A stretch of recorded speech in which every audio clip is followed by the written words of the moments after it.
Hello, Silver Sisters. How has everybody been since my last video? I've really enjoyed hearing from you. I wanted to tell you a couple things. It's going to be Thanksgiving, so happy Thanksgiving to everybody. I just washed my hair, and keeping this white has continued to be a challenge, but I still use basically the same products for that. I use Joico, or I use Shimmering Lights Clairol, or I use chlorine for white hair. And recently I found a pretty inexpensive shampoo, and this is without any kind of, this is the results after the shampoo without any flat iron or anything like that. So it's not too terribly frizzy. And it's called Keratin Protein by Hask. And it has no parabens and it has no sulfites.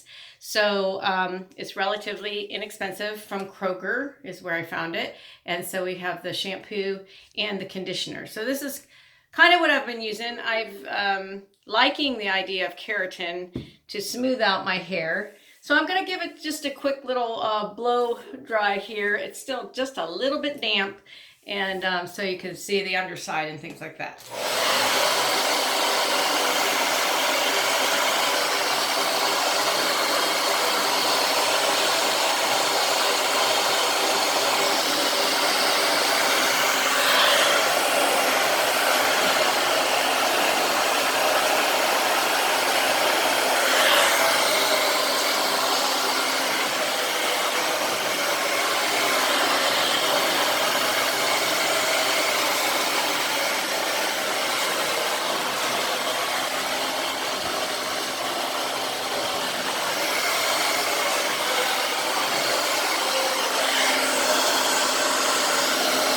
So when I go to my hairdresser on Tuesday, I'm going to get, you can see where some of the layers are in there, but I'm going to get the long layers put back in and trimmed up a little bit. The ends are just a little bit dry. Another thing that I do like to use,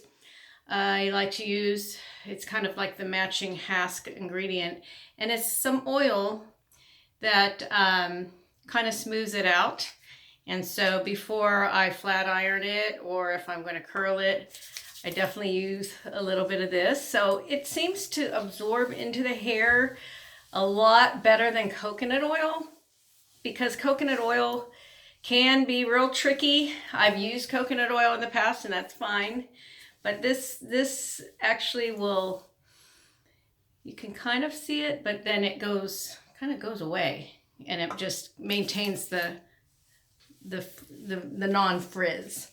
My last video I was using Paul Mitchell products, and I do like those still, and I have those in my shower as well, but they are much more expensive than these Hask products that I found. And so once I thought about using keratin as my base, it started me looking for other things. This was one of the things that I was using in my other video, and it's pretty nice. It creates a shine. So a couple stories.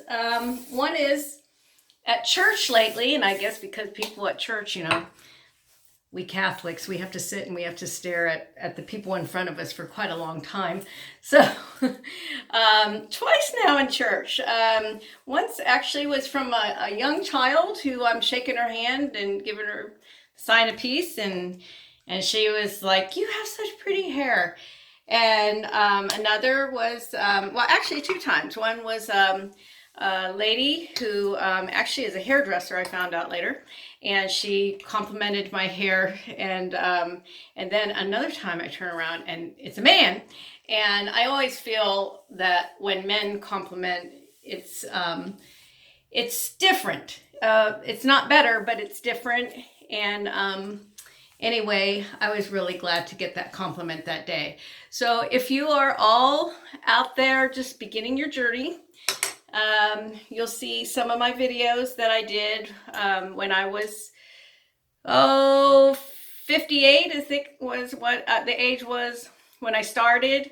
I'm 61 now, so I'm going over a little over 3 years. And And so I still strongly recommend it.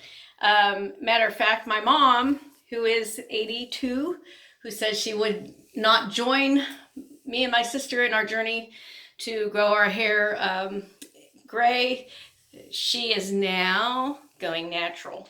So the one thing that I will say is everybody has to do it their own way.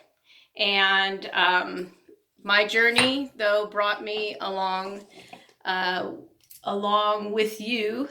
And you all helped me very, very much through my journey. And I'm so glad when people comment now and I'm helping them through their journey by looking at my videos. So anyway, with all that being said, with no more further ado, except for to show you how you can get here. I did cut my hair short at one time, remember? And now I am long again. So be strong, gray on, carry on, and happy Thanksgiving to everybody.